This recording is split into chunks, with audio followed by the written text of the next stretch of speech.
오늘은 저희가 누가복음 강의의 70번째 시간으로 누가복음 17장 11절에서 19절을 통해서 우리를 불쌍히 여기소서라는 제목으로 하나님의 말씀 증거하도록 하겠습니다. 제가 제목을 놓고 굉장히 많이 고민을 했습니다. 하나는 우리를 불쌍히 여기소서, 그리고 또 다른 하나는 아홉은 어디 있느냐, 그 아홉은 어디 있느냐. 예수님이 하신 이 말씀은 굉장히 이렇게 깊은 의미를 담고 있는데요. 우리가 지금까지 이제 누가복음 말씀은 그냥 각각의 말씀이 아니라 큰 맥락을 따라서 이렇게 편집이 되었고, 예수님께서 하셨던 일들을 또 행하신 말씀들을 하나하나 다 연결고리가 있는 그런 이제 모습으로 기록이 되었다고 말씀을 드렸습니다. 그래서 보면 오늘 말씀 속에 보면은 지난 시간 예수님께서 어떤 모습으로 신앙생활을 해야 하는가라는 부분에 대한 말씀을 하셨죠. 그래서 제자들에게 바리새인들과 같이 신앙생활을 해서는 안 된다라는 차원에서 어떻게 신앙생활을 해야 되느냐, 자신을 하나님 앞에 충성을 다한 이후에 무익한 종이라, 그러한 모습으로서 자신을 돌아보고 하나님 앞에 섬길 것을 주님께서 말씀해 주셨습니다. 오늘 말씀도 이제 같은 연장선상의 말씀입니다. 주님을 어떻게 따라야 되느냐, 어떻게 신앙생활을 해야 하느냐라는 부분에 대한 말씀을 다루고 있습니다. 그리고 지난 시간과 마찬가지로 이 바리새인들에게 있어서 부족했던 모습들, 그러한 모습들에 대한 부분들에 대한 언급을 또 해주고 계십니다. 그래서 우리가 살펴보면 바리새인들에 대해서 예수님이 여러 가지 비유로 그들을 가르치신 이후에 제자들에게 너희들은 그들과 달리 이렇게 해야 한다라는 부분들을 계속해서 말씀을 해주고 있는 것입니다. 우리는 이제 바리새인들은 스스로를 옳다 여기는 사람들이었죠. 스스로 깨끗하다 여겼던 사람들입니다. 그러한 사람들의 문제는 하나님 앞에 진정으로 간절히 매달리는 간구가 없다는 사실을 저희가 살펴봤습니다. 그래서 그들은 하나님께 도와달라는, 자신이 도저히 하나님의 기준에 합당하지 않다라는 그런 인식을 갖고 있지 못한 모습을 봤습니다. 같은 맥락 속에서 오늘 말씀이 이제 이어집니다. 하나님을 찾지 않는 사람, 그러한 사람에 대한 부분들을 염두에 두고 오늘 누가복음의 기자는 일어났던 사건을 바로 이곳에 기록을 하고 있습니다. 오늘 말씀과 관련해서 중요한 주제라고 말한다면 간구, 하나의 주제는 간구입니다. 간구. 성도님들, 하나님께 이렇게 간절히 기도하고 구했던 그런 기도를 언제 해보셨습니까? 우리는 종종 신앙생활을 하면서 어려울 때 하나님을 찾기도 하지만 또 몸과 마음과 상황이 편해지면 금세 또 하나님을 찾지 않는 그런 모습도 보게 되어집니다. 이러한 신앙의 태도는 이제 사사기에도 기록이 되어 있고 성경 곳곳에 많이 나타납니다. 어려울 때는 하나님 찾았다가 금방 문제 해결되면 자신과 하나님의 했던 약속도 잊어버리고 또 하나님을 향한 간절한 마음도 잊어버리는 그런 모습들을 보게 되어집니다. 이러한 모습들이 성경에 많이 나타나 있는 이유는 인간의 보편적인 이 죄의 본성의 그 모습이 맞기 때문입니다. 그러니까 이것을 뭐 이렇게 당연하다라고 말씀드리는 것이 아니라 불신앙 속에 있고 불순종 속에 있는 인간은 자연스럽게 그렇게 될 만한 여지가 있다 말씀을 드리는 겁니다.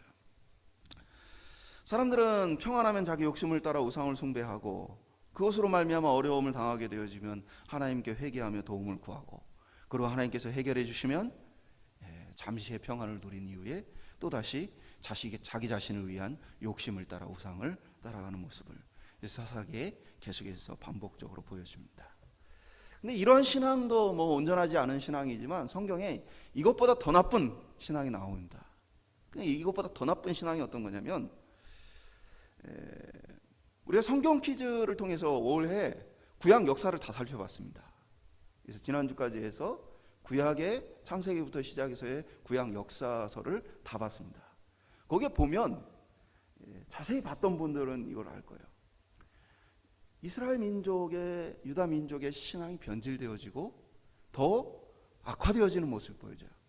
어떤 부분에서 그러냐면 뭐 사사기 뭐 이런 데까지만 해도 사람들이 어려움이 찾아오면 하나님 찾습니다. 그리고 또 죄를 져요. 또 하나님을 외면합니다.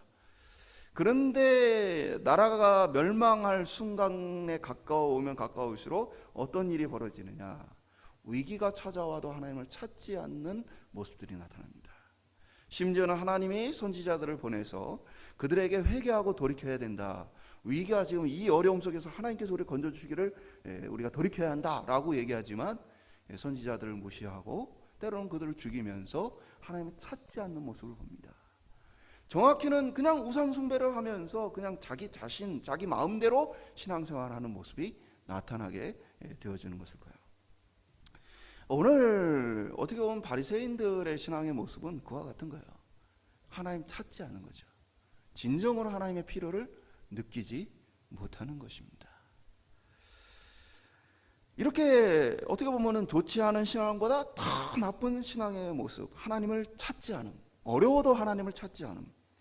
저는 사실 이 코로나다, 경제 위기다 뭐 이런 얘기들을 하는데 진짜 하나님을 이렇게 어려운데 찾나 생각해 보면 별로 안 찾는 것 같아요. 그렇죠? 지금 막 여기저기서 뭐 기업이 망하고 뭐 개인 자영업자들이 망하고 이런 얘기 들립니다. 사실 망하고 싶어도 지금 망하지 못해서 괴로워하는 사람들도 있어요. 계약 기간이 안 끝나서 빨리 장사를 문 닫고 싶은데 계약 기간이 남아서 그냥 돈을 계속 마이너스를 내면서도 문 닫지 못하는, 망하지 못하는 그런 사람들의 모습도 봅니다. 그런데 뭐 그렇게 어렵다 말하지만 기도한다는 얘기는 별로 안 들립니다.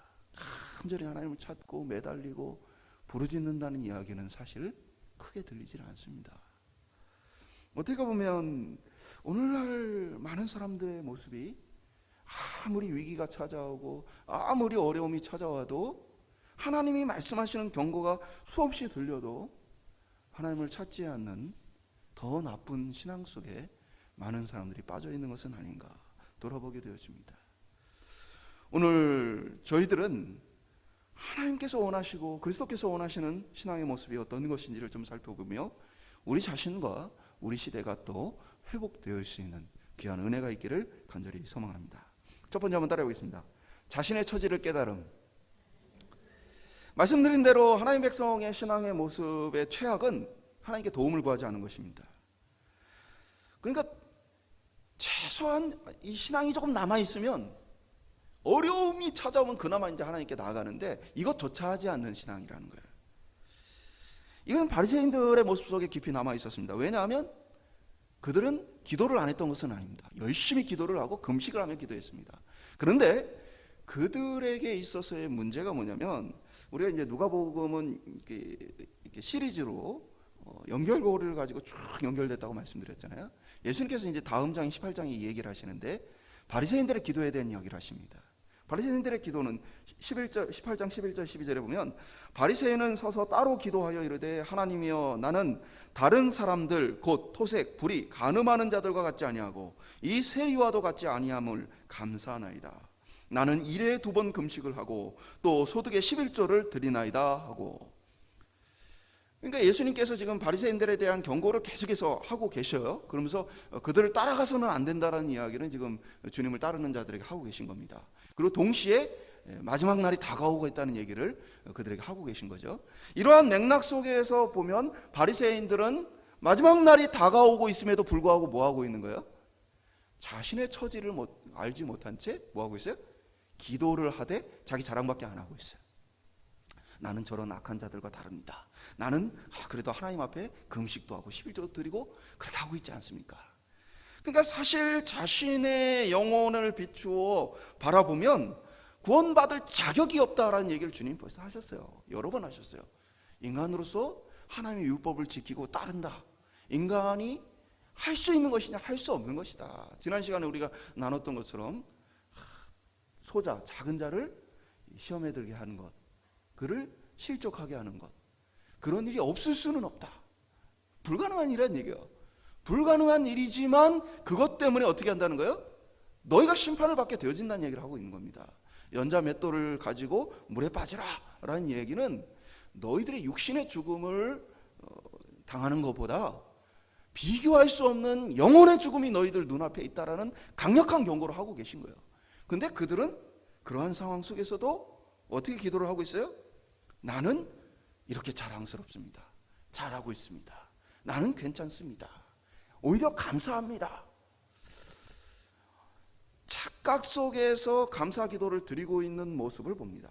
그것은 지금 자신들이 지옥의 문 앞에 서 있다는 사실을 모르고 있기 때문에, 자신의 처지를 모르고 있기 때문에. 첫 번째는 하나님의 말씀에 대해서 둔감해요. 그래서 하나님의 말씀이 무엇인지를 모르니까 자기들 스스로 자신은 말씀에 합당한 사람이다라고 하나님의 말씀에 둔감하고 무지하니까 이들이 이러한 태도를 보이는 거예요. 또 다른 하나는 자기 자신에 대해서 무지한 거예요. 자기 자신이 얼마나 죄인인지를 알지 못하니까 그들 스스로 자랑스럽게 여기며 대단한 척하고 있는 것이죠. 미국의 이제 보고서 같은 것들을 보면 한참 지난 사건들에 대해서 보고서들이 나옵니다. 그러면 이제 그 내막들을 좀 보게 되죠. 이라크에 이제 사담 후세인 대통령이 미국에 암살을 당했죠. 그때 이제 기록이에요. 사담 후세인을 이제 제거하기로 미국 결정을 하고 작전을 준비합니다. 그 정보를 미국만이 갖고 있는 게 아니고 또 그 정보가 흘러서 사담 후세인 기가에 들렸어요. 사람들이 보고를 합니다. 미국에서 이제 당신을 제거하려고 준비를 하고 있는데 대비를 좀 해야 되지 않겠습니까? 그러니까 사담 후세인이 결코 그럴 일이 없다. 심지어는 당일날 작전이 벌어져 가지고 지금 마당에서 총격전이 벌어지고 있는데 참모가 와서 지금 미군이 당신을 죽이려고 지금 왔다. 빨리 대피를 해야 된다. 라고 얘기하는데도 그 자리에서까지 미국이 그럴 리가 없다. 미국을 철저하게 믿었다고 보고서에 나타납니다. 왜 그러냐면 중동 정책에 있어서 미국은 이란을 제재 대상으로 삼습니다. 근데 이제 이라크라는 나라는 이제 이게 보면은 이제 중동 지역이 종교로 양분화되어 있어요. 종교로. 그래서 이란을 중심으로 한 시아파라는 종교 어떤 이렇게 구성원들이 있고, 그 다음에 이제 사우디나 다른 나라들을 중심으로 한 수니파라는 이제 종교 구성원들이 있습니다. 이들 사이 관계가 좋지 않습니다. 그러니까 미국은 사우디나 이런 나라들 수니파 편에 서 있는 그런 정치 구도를 갖고 있어요. 그런데 이제 이라크라는 나라는 국민의 상당수, 과반수 이상이 바로 이란의 시아파 종교적으로 속한 사람들입니다. 그러니까 이라크를 이란 손에 넘겨주지 않기 위해서는 미국이 수니파를 세워서 그 사람을 통해서 수니파 정책을 펴도록 지금까지 이제 유지를 해왔었던 것이죠. 그러니까 사담 후세인 뒤에는 누가 있었던 거예요? 미국이 있었던 거예요. 실제로 이란과 이라크 사이에 전쟁도 벌어지고 갈등이 계속 벌어질 때마다 미국이 이라크의 뒤에서 무기도 대주고 전쟁적인 준비나 여러 부분들을 도와줘 왔던 것이죠. 그러니까 사담 후세인의 입장에서는 지금 나를 대통령 자리에 앉히고 뒤에서 도와주고 지금까지 지원해줬던 게 미국이었기 때문에 미국이 나를 치러 올 리가 없다, 나를 죽이러 올 리가 없다 라고 철저하게 믿었던 것이죠. 제가 왜 이 말씀을 드리냐면 죽음이 눈앞에 있어도 이 사람 귓가에는 경고가 들리지 않는 거예요. 자신이 가지고 있는 믿음, 자신이 가지고 있는 생각 때문에 주변에 벌어지고 있는 상황들이 전혀 보이지 않고 깨달아지지 않는 거예요. 그리고 결국에는 그냥 죽음을 허무하게 맞은 인생을 보게 되어지는 거예요. 오늘 많은 사람들이 그렇게 살아가고 있다는 거예요. 지금 자신의 처지를 알지 못해요. 지금 밖에서 벌어지고 있는 일들, 또 영적으로 보면 하나님께서 하시고 계신 일들에 대해서 전혀 무지한 채 뭐를 의지하고 살아요? 자신의 지식을 의지해요. 마치 사담 후세인이 미국을 꼭 붙들고 있던 것처럼 많은 사람들이 이 땅에 돈을 붙들고 권세를 붙들고 명예를 붙들고 이 땅에 있는 많은 다른 사람들을 붙들고 여러 가지 자신이 믿을 만한 것들을 붙들고 자신이 처해 있는 상황을 알지 못한 채 살아간다는 거예요.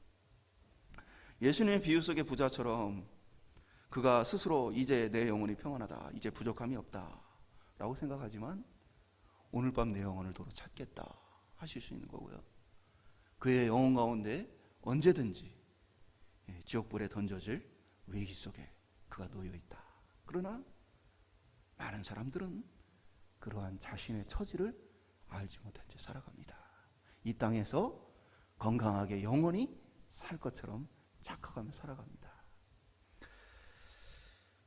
그럼에도 불구하고 오늘 나타난 성경에 기록된 나병 환자들은요, 자신의 처지를 알 수밖에 없는 사람들이었어요.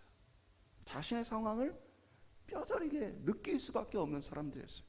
12절에 보면 한 마을에 들어가시니 나병 환자 10명이 예수를 만나 멀리 서서 예수님께 다가오지를 못합니다. 왜 그렇습니까? 이들의 질병은 사람들로부터 격리된 질병이기 때문에 주님께 찾아올 수가 없는 거예요. 그러니까 멀리에서 큰 소리로 예수님을 찾고 부르짖었던 것이죠. 나병이라는 단어 자체는 이제 비늘 모양, 딱지 이런 의미를 갖고 있습니다. 그러니까 정확히는 나병이라는 병보다는 피부병이다 우리가 이해를 할 수 있어요. 피부병인데 어떤 때로는 이제 악성 피부병이 있을 수 있고 또 나병이 될 수도 있고 또 그것이 또는 가벼운 피부 질환이 될 수도 있습니다. 그러면 이러한 이제 질병이 발생하게 되어지면 이것이 전염성을 가질 수 있기 때문에 또 예전에는 이제 나병이 굉장히 많았기 때문에 제사장이 그들을 보고 격리를 시킵니다. 그래서 격리를 시킬 때도 그들에 대해서 질병이 진행이 되는지 안 되는지 어떤 종류의 질병인지 그들의 또 집도 가서 그러한 이제 어떤 병균이나 여러 가지가 다른 물건들에도 옮겨가는지 여러 가지를 판단을 해가지고 제사장이 그들을 격리시킵니다. 성경의 기록에 보면 정확히는 이들에 대해서 강제로 가두지는 않습니다. 다만 마을 밖으로 그들을 쫓아서 그들로 하여금 마을 사람들과 접촉하지 못하도록 그렇게 격리시키는 것들이 이제 구약 성경에 나타나 있습니다. 그들은 이제 가족을 떠나 살고 또 많은 사람들을 떠나 삽니다.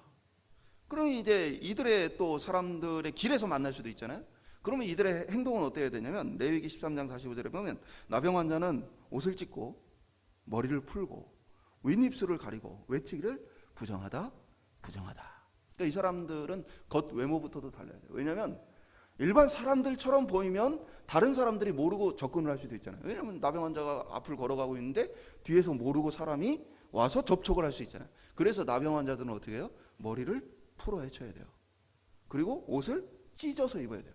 한눈에 봐도 멀리서 누가 봐도 나병 환자구나 아니면 격리된 사람이구나 라는 것들을 깨달아 알 수 있도록 있어요. 심지어는 또 그럼에도 불구하고 그 주변으로 누군가가 접근을 한다면 어떻게 해야 돼요? 자기의 윗 입술을 가리고 부정하다 부정하다 소리를 쳐서 다른 사람들이 자신에게 접근하지 못하도록 해야 되는 의무를 가졌습니다. 이것을 지키지 않으면 돌에 맞아 죽을 수밖에 없는 것이 이들의 삶이었습니다. 그러니까 어디를 가든지 이들의 삶은 다른 사람들로부터의 단절이었고 비참한 삶이었어요. 생각해 보세요. 그러면 이 사람들이 농사 어떻게 졌겠어요? 그럼 이 사람들이 어떻게 경제적인 생활을 했겠어요? 일상의 필요품들을 어떻게 생필품들을 공급받았겠어요? 이러한 사람들의 삶은요, 가족들의 헌신 또는 그를 돌아보는 친척들의 헌신에 의해서 그들의 먹을 것을 주고 가면, 놓고 가면 그것을 가져다가 먹고 그것을 공급받으면 그걸 가지고 생활하고 비참한 삶을 사는 거예요. 그리고 당시 예수님 당시에 이 생활이 전쟁이 오랫동안 있었던 지역이었기 때문에 또 여러 나라들이 와가지고 수탈을 해갔기 때문에 경제 상황이 말도 안 되는 게 무너진 상황이었어요. 죽지 못해 사는 사람들인 거죠. 나 때문에 뭐요? 지금 뭐 이렇게 밭도 뺏기고 논도 뺏기고 뭐 지금 뭐 자녀들도 어떻게 보면 다 노예로 팔려가는 그런 세상 속에 나 때문에 내 가족들이 나를 먹여 살리기 위해서 헌신을 한다. 나을 가능성도 없고 아마 이런 상태로 내가 살아야 하는가라는 고민을 수없이 했을 거예요. 죽지 못해 우는 날들이 많았을 겁니다. 생각해 보세요. 나 때문에 내 조카가 종으로 팔려간다. 조카를 팔아가면서도 종으로 팔면서도 나에게 먹을 것을 공급하는 그 형제에 대한 그 찢어지는 가슴이 얼마나 고통스럽겠어요. 그러니까 이러한 것들이 나병 환자들의 당시의 삶이었다고 우리가 추정을 해볼 수 있어요. 정상적인 삶에 대한 기대, 땀을 흘려 일을 해보고 싶고 자신을 거두어주는 그 사람들에게 조금이라도 보답을 하고 싶은 삶, 인간답게 살고 싶은 마음, 이들이 얼마나 간절했겠어요. 근데 그들의 귓가에 들리는 겁니다. 예수란 분이 있는데 그가 질병을 낫게 한다. 그리고 이제 오늘 기록 전에도 보면 예수님께서 나병 환자를 고치시는 장면들이 성경 곳곳에 나타납니다. 그들의 귓가에도 들려지죠. 그들의 친척들, 그들의 가족들 이야기 전하지 않았을까요? 예수라는 분이 병을 고치신다. 그러니까 예수님이라는 분이 지나간다는 이야기만 듣고 이들은 달려와서 차마는 가까이 가지도 못하고 멀리서 예수님께 도움을 구해요. 13절에 보면 그들이 뭐라고 해요? 예수 선생님이여 우리를 불쌍히 여기소서. 예수 선생님이여 우리를 불쌍히 여기소서. 불쌍히 여겨달라는 말, 가엾게 여겨달라, 자비와 동정을 베풀어달라, 이게 점잖은 표현이 아닙니다. 직접적인 표현이요. 나는 동정을 받아야 할 불쌍한 사람입니다. 고백하는 거예요. 점잖게 자신의 자존심을 세워가며 하는 거 아니에요.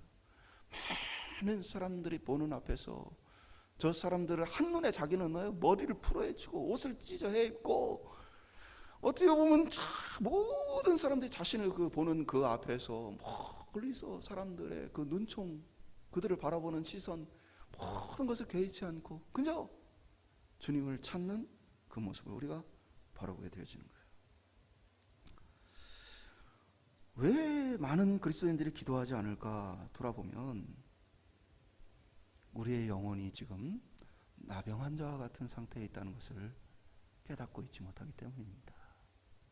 나병 환자가 자신의 질병으로 인해서 사람들로부터 격리된 것처럼 사실은 죄인인 우리의 모습은 뭐예요? 하나님의 은혜와 사랑이 없다면 하나님으로부터 격리되어 있는 상태인 거예요.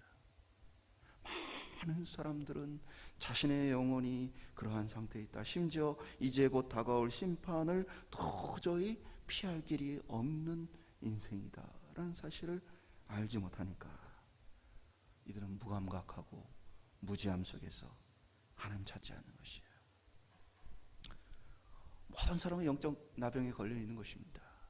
죄라는 끊임없는 질병 속에 우리가 걸려 있는 것입니다.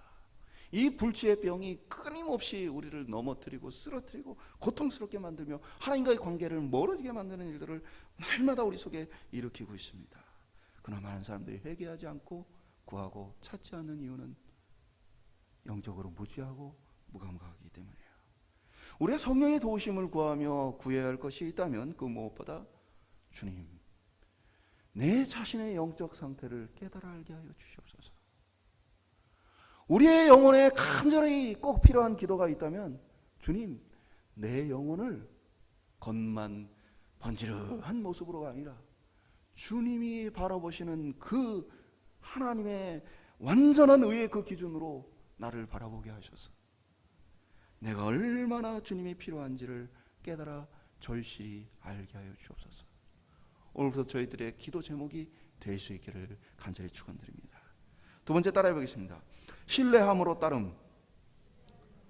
14절에 보면 그러한 나병 환자들에게 예수님께서 이렇게 말씀하십니다. 보시고 이르시되 가서 제사장들에게 너희 몸을 보이라 하셨더니 그들이 가다가 깨끗함을 받은지라.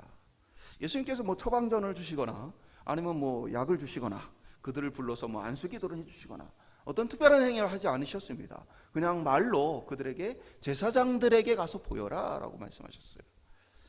아무런 변화가 일어나지 않는데 그냥 가라고 하셨어요. 나병 환자들은 이게 무슨 의미인지를 알았습니다. 왜냐하면 나병이라고 기록되어 있지만 물론 피부병 포함한다고 말씀드렸습니다.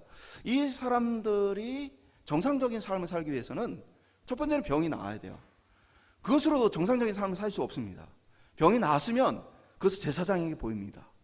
그리고 제사장이 그것에 대해서 깨끗함을 선포하고 그리고 그들 속에서 진짜로 그들의 병이 이제 나은 것인지 아니면 일시적으로 호전이 된 것인지를 일주일 동안 확인을 합니다.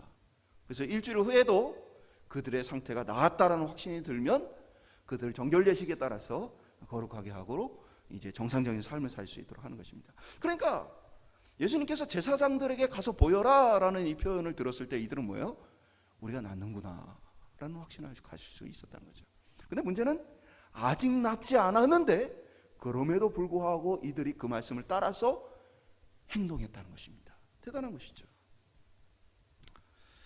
본문이 의도적으로 그렇게 표현하고 있어요. 14절에 보면 보시고 이르시되 가서 제사장들에게 너희 몸을 보이라 하셨더니 그들이 가다가 깨끗함을 받은지라. 의도적으로 기록하고 있죠. 그들이 깨끗해져서 간 게 아니고 예수님 말씀을 따라서 그들이 순종하여 갈 때에 그들이 깨끗해졌다. 순종이 먼저였다는 것을 보여줍니다. 예수님을 찾아온 것도 그의 말씀을 따르는 것도 그들은 예수님을 신뢰했기 때문입니다. 우리는 이 신뢰를 믿음이라고 표현할 수도 있고 순종이라고 표현할 수도 있을 겁니다. 믿음과 순종은 머릿속으로 상상하는 것이 아니라 삶을 통해 반드시 드러나게 되어 있는 것입니다. 하나님의 역사는 또한 이 믿음과 순종을 통해서 이루실 때가 많다는 것을 우리는 성경을 통해 보게 되어집니다. 마가복음 6장에 보면 예수님께서 자기 고향에 나타나신 모습이 기록되어 있는데 어려서부터 예수님을 알고 경험했던 사람들은 예수님의 많은 이적과 기적과 말씀에도 불구하고 예수님 안 믿습니다. 왜냐하면 우리가 알던 그 꼬마 때부터 봤던 그 사람이 아니냐라고 여기면서 이들은 예수님을 따를 마음이 없습니다. 그래서 마가복음 6장 5절에 보면 거기서는 아무 권능도 행하실 수 없어 다만 소수의 병자에게 안수하고 고치실 뿐이었고. 뭐예요? 예수님이 능력이 없으신 것이 아니고 뭐예요? 능력을 행해봐야 소용이 없기 때문에 그들에게 능력을 베풀지 않으셨음을 기록하고 있는 것입니다. 오늘날 우리 시대에 기적과 능력이 나타나지 않는 이유는 혹시 우리가 믿지 않고 있기 때문이 아닙니까? 우리가 순종하지 않기 때문은 아닙니까? 하나님의 계획이 있으시겠지 하면서도 찾지 않고 구하지 않기 때문은 아닙니까? 병을 고쳐달라고, 삶을 위기에서 건져달라고 간절히 구하고 찾음이 없기 때문이 아닙니까? 믿음으로 행하지 않기 때문이 아닌가? 앉아서 먼저 기적이 일어나기를 그냥 기다리고 있는 사람들처럼 제사장에게 너희 몸을 보이라 말씀하셨어도 제가 제 몸이 낫는 거 확인하고 출발하겠습니다. 빨리 먼저 낫게 해주세요 라고 고집 부리고 그 자리에 앉아있는 것은 아닌가? 많은 사람들은 성경을 읽으면서도 하나님의 약속이라고 생각하지는 않습니다. 옛날 얘기라고 생각합니다. 예전 누군가에게 일어났던 일이다. 그리고 심지어는 그 일이 분명히 일어났다라고 확신까지 합니다. 그러나 많은 사람들이 그 하나님의 말씀이 오늘 나에게도 유효하다는 생각을 하지 못합니다. 오늘 우리가 하나님의 말씀에 대해서 가볍게 여기는 이유가 혹시 나는 그 사건을 믿습니다. 나는 그 일이 일어났다고 믿습니다. 라고 여기면서도 그 일은 오늘날 나와는 관계가 없습니다. 그렇게 생각하고 있는 것은 아닌가? 우리는 이러한 것을 믿음이라고 말하지 않고 지식이라고 말합니다. 많은 사람들은 과거에 그 지식을 가지고 있습니다. 그리고 많은 사람들은 그 지식을 가지고 자신은 예수님을 믿는다 생각합니다. 믿음은 지금 나의 삶에 유효한 것이고 믿음의 대상은 성경에 나타나 있는 과거의 사건이 아니라 인격적인 그리스도와 하나님을 믿는 것이 우리에게 온전한 믿음이라는 사실이에요. 과거에 어떤 일이 일어나느냐? 그것은 지식이에요. 오늘 그분이 나에게 뭐라고 말씀하시고 오늘 그분이 내 삶 가운데 어떻게 일하시는가? 그것이 믿음이라는 사실입니다. 말씀을 따라 사는 것, 성경을 따라 사는 것, 믿음과 순종으로 살아가는 것은 인격적인 신뢰를 통해 나타나는 것입니다. 나병 환자들은 자신들에게 나타난 사건이 아니라 예수님이 병을 고치신다. 그리고 그가 제사장에게 가라 했다. 병이 나을 것이다. 라는 신뢰를 가지고 예수님의 말씀, 예수님이 말씀하시는 그 예수님에 대한 신뢰를 가지고 그들이 출발했다는 사실입니다. 오늘 저와 여러분의 삶이 하나님의 약속의 말씀을 그저 아는 것이 아니라 그것이 맞습니다라고 인정하는 것이 아니라 그것을 넘어서서 오늘 나에게도 해당되어집니다. 오늘 내 삶 속에서도 이 말씀대로 이루어집니다. 이 믿음을 가지고 하나님의 놀라운 기적과 역사를 경험하는 저의 삶이 되시기를 간절히 축원드립니다. 마지막으로 따라해 보겠습니다. 그리스도께 돌아옴. 하나님과 우리 사이에 중요한 것은 사실은 관계입니다. 관계. 우리의 질병이나 인생의 문제가 해결되는 것보다 중요한 것은 하나님과의 관계에 있습니다. 10명의 나병 환자가 나음을 입었습니다. 그 중에 9은 예수님께 돌아오지 않았고 한 사람만 예수님께 돌아와 감사하다, 하나님께 찬양을 드리며 예수님께 감사하다 고백했습니다. 이 사건을 통해서 나머지 9은 예수님과 관계없는 사람이 되었고, 이 한 사람은 예수님과 인격적인 관계를 맺는 사이가 되었습니다. 15절에 보면 그중 한 사람이 자기가 낳은 것을 보고 큰 소리로 하나님께 영광을 돌리며 돌아와 라고 기록합니다. 놀라운 기록이 있습니다. 무엇입니까? 성경을 자세히 보세요. 돌아온 시점입니다.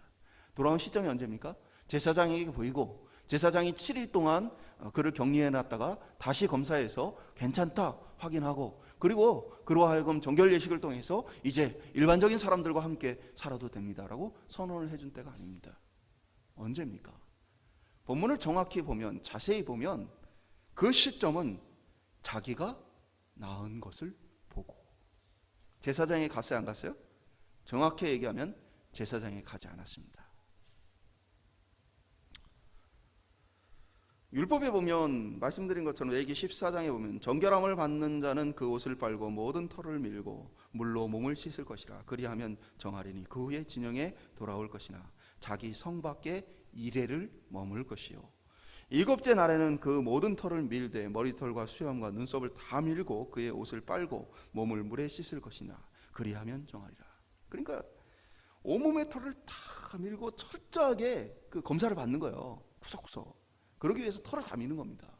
그러고 나서 이제 병이 나았으니까 털을 밀고 검사를 받고, 그리고 나서 7일 동안 격리된 상태에 있다가 다시 온몸의 털을 다 밀고 재검을 받는 거예요. 그리고 나서 이제 정결하다 선언을 받게 되어지는 것이죠.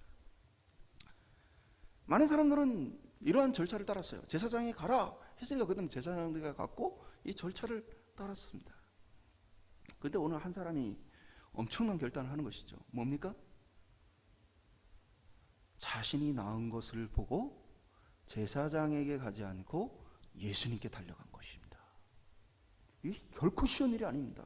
한번 생각해보세요. 말씀드린 것처럼 이들의 삶 가운데 정상적인 삶으로 돌아가고자 하는 간절한 마음이 얼마나 많았겠어요. 그리고 지금 그 일이 눈앞에 있습니다. 이제 제사장 앞에 가서 이제 일주일만 있으면 이제 가족도 만나고 함께하는, 지금까지 자신을 도와줬던 사람들 막 이 정상적인 삶으로 돌아갈 수 있는 그 눈앞에 있는 것을 어떻게 한 거예요? 이 사람은 뒤로 하고 예수님 앞으로 간 거예요. 심지어는 이 사람이 사마리아인입니다. 11절에 보면 예수께서 예루살렘으로 가실 때에 사마리아와 갈릴리 사이로 지나가시다가, 이게 사마리아와 갈릴리는 이제 예수님 비롯 계속해서 사역을 하셨던 곳이고, 사마리아는 그 아래쪽에 있는 동네입니다. 남쪽에 예루살렘으로 가기 위해서 그 남쪽을 향하고 있는 여행 중에 있다는 것이죠. 우리 이렇게 생각할 수 있어요. 내가 병을 고침을 받고 가족들을 만나고 그리고 나서 이제 예수님 찾아가면 되겠지. 이게 상식적인 생각 아닐까요? 여러분이 그러한 병에 걸렸고 그랬다면 그렇게 하지 않았을까요?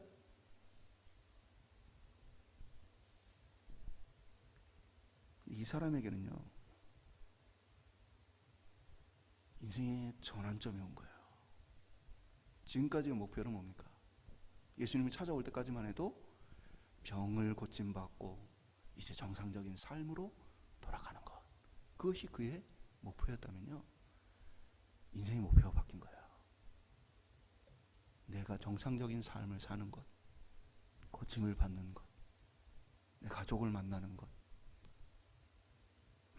많은 것보다 뭐가 더 급하고 중요한 거예요?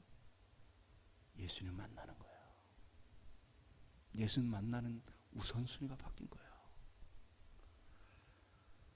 예수님이 여행 중에 계시기 때문에 찾으면 찾을 수 있겠죠. 방방곡곡 돌아다니고, 또 예수님 워낙 소문이 어디만 가시면 많이 나니까 찾을 수 있죠. 근데 그의 인생은 이제 자신을 고칠 능력이 있으신, 우리가 기다렸던 구원자인 그분 앞에 서는 게 더 중요한 것으로 인생이 바뀐 것입니다. 이게 어마어마한 믿음인 거예요. 우리는 이렇게 물을 수 있어요. 예수를 믿음에도 불구하고요, 많은 사람들은요, 내가 원하는 것을 손에 쥐고 예수를 믿고 싶어요. 성공하면서 예수를 믿고 싶고, 건강하면서 예수를 믿고 싶고, 많은 것들을 누리면서 예수를 믿고 싶어요. 정확히 말하면 예수님 뒷전에 있는지 몰라요. 내가 건강하고 성공하고 안정적으로 사는 게 먼저고 예수님 그 다음인 거예요.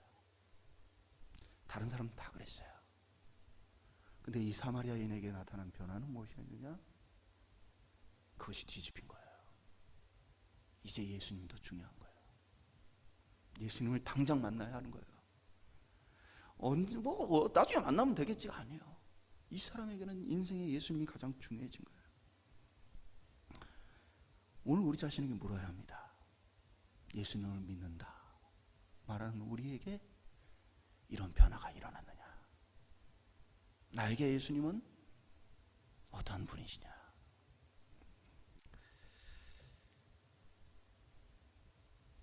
정통 유대인이 아니라 사마리아인이었다. 사람들은 충격을 받았을 겁니다. 갈릴리 사람들도 있는데 하필 그 사마리아인이.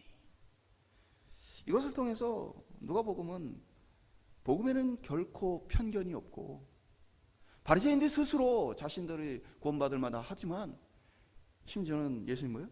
이방인이라고 불러요. 이 사람을 이방인이라고 불렸던 그가 구원에 합당한 사람이다라는 것들이 보여지는 것이죠. 근데 우리가 충격을 받아야 될 게 하나 더 있어요. 17절 18절에 보면 예수께서 대답하여 이르시되 10사람이 다 깨끗함을 받지 아니하였느냐? 그 9은 어디 있느냐? 이 이방인 외에는 하나님께 영광을 돌리러 돌아올 자가 없느냐 하시고. 충격은, 저는 이게 더 충격이었어요. 예수님이 그 9은 어디 있느냐? 이 얘기는 뭐예요? 예수님이 그 9이 되어야 한다고 우리에게 얘기를 하고 계신 거예요. 그 9처럼 해서는 안 되고 돌아오는 한 사람이 되어야 한다고 얘기를 하고 계신 거죠. 그러니까 우리는 생각하기로 뭐예요? 우리의 신앙이 이미 이 시대에 많이 변질이 되어갔고요. 병고침을 받았으니 빨리 제사장에게 보이고, 오랫동안 못마땅한 가족들 만나고, 또 내 정상적인 삶을 하고, 가족들 잔치하고 막 함께 기뻐하고 나서, 그러고 나서 예수님 찾아가야지, 이거를 당연한 것처럼 생각하도록 우리의 뭐예요? 신앙이 변질됐다는 거예요. 그건 우리 자신의 신앙의 변질된 이 시대의 모습을 보여주는 거예요. 근데 예수님은 당연히 어떻게 찾아요? 9은 어디 갔느냐 찾으시는 거예요. 그 한 명이 특별하고 대단하다고 얘기하시는 게 아니라 상식적으로 이 9명은 어디 갔느냐? 어떤 게 정상이라는 거예요? 우리가 보기에 와, 제사장에게도 달려가지 않고 가던 길을 돌이켜서 예수님께 뛰어왔던 이 사람은 어마어마하구나 라고 생각하는데, 예수님 뭐라고 얘기해? 이게 정상이야 라고 얘기하시는 거예요. 사실 이게 예수 믿는 사람 정상이야. 어떻게 보면 우리의 삶에 나 자신이 항상 먼저이다 보니, 내일이 먼저이다 보니 우리 예수님은 항상 우리의 삶에서 우리 뒷전이었는지 모릅니다. 저희가 통닭시켜 먹으면 닭다리를 찬이에게 줍니다. 가족끼리 밥 먹으면서 닭다리 먹어본 지 조금 됐습니다. 그러면서 제가 그래도 한마디를 합니다. 우리가 닭다리를 너에게 주는 것은 너를 사랑하기 때문이다. 아빠도 엄마도 닭다리를 좋아한다. 나중에 네가 커서 통닭을 시켜줄 때는 닭다리를 우리가 먹어야 한다. 왜 그러겠어요? 사랑하기 때문에 부모가 양보를 합니다. 그럼 자식이요, 우리 부모님은 당연히 안 좋은 거 먹는 게 당연하다고 생각하고 좋은 거 지가 먹어요. 우리 부모님은 이거 안 좋아하셔 라고 생각하면서 좋은 거 지가 다 해요. 그러면서 아주 당당한 것이죠. 어떻게 보면 우리 신앙생활이 그와 같다는 거예요.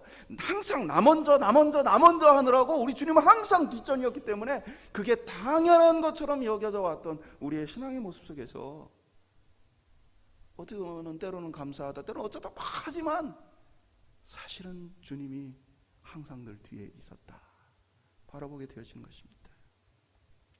이 사람은 주님 앞에 찾아와 진정한 감사를 통해 그리스도와 관계를 맺게 되어집니다.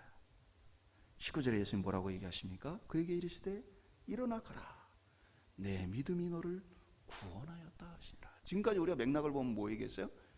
마지막 심판 때가 다가오고 있다라는 이야기를 계속 이 맥락에서 봤잖아요. 그럼 오늘 이 구원이란 건 뭐예요? 병 나은 게 아니죠. 병 나은 거는 이미 다른 9명도 병이 나았습니다. 오늘 이 구원은 뭡니까? 다가올 심판에 대한 맥락 속에서 영혼의 구원이 너에게 임했다라는 얘기를 한 거예요. 왜요? 이제는 주님과 깊은 관계를 맺는 관계로 바뀌었어요. 그의 삶에 이제 예수 그리스도가 중심되어진 삶이 되었고 가장 중요한 것이 되어진 삶이 되었어요. 그러니 주님께서도 뭐예요? 너의 영혼이 구원받았다. 구원받는 것이 마땅하다라고 선언을 해주신 것이죠. 오늘 우리와 주님과의 관계는 어디에 있습니까? 이러한 인격적인 친밀함이 있는 관계로 우리의 신앙이 자라날 수 있게 소망합니다. 그러면 우리 삶의 우선순위가 바뀌어야 됩니다. 우리에게 어마어마한 변화가 일어나야 합니다. 오늘 저와 여러분 사이에서 그리스도를 이렇게 간절히 찾고 바라봄으로써 주님 앞에 친밀한 관계 속에 참된 구원을 이루어갈 수 있기를 간절히 축원드립니다. 말씀 맺도록 하겠습니다. 오늘 저와 여러분에게 그리스도는 어떤 분입니까? 또 성경은 우리에게 어떤 의미가 있습니까? 우리 영혼의 비참한 상태를 깨달아서 우리를 불쌍히 여겨주실 분이 오직 그리스도밖에 없다는 간절함이 우리 속에 있습니까?